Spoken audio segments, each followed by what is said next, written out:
picture. The big horse will now be showing you what you need to do, so please listen up.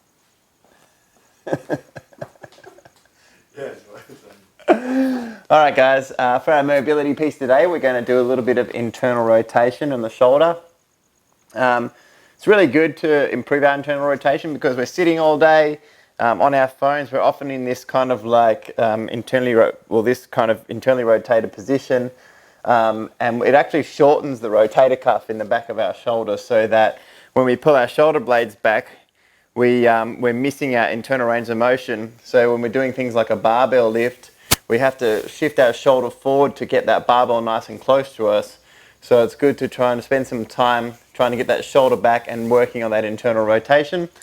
So what we're going to do is lie on our back, hands out to the sides, pull the shoulders down so they're going down in that direction. Then we're going to roll up onto the shoulder. So with this, a lot of people will roll up onto it and the shoulder will be out here. But what I want you to actually do is make sure the shoulder's tucked directly underneath so that you've got that shoulder wedged into the ground. Then place some pressure onto the back of the hand and pushing that hand towards the ground. Now you can see, like, when I pin my shoulder into place, I'm lacking quite a bit of internal rotation. We need to be able to get that hand about 2 or 3 inches off the ground. But I can cheat this by letting that shoulder slide up.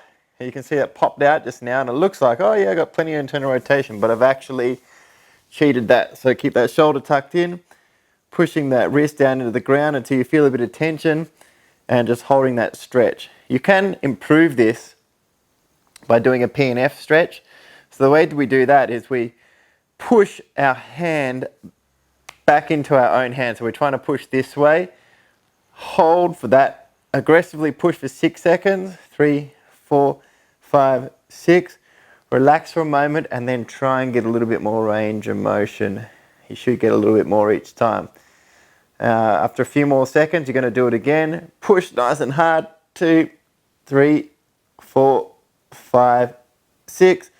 And then each time you should just get a little bit more. We want to feel a slightly deeper stretch. So we're going to spend 1 to 2 minutes on each side working through this range of motion. And then we're going to get after our workout. Peace.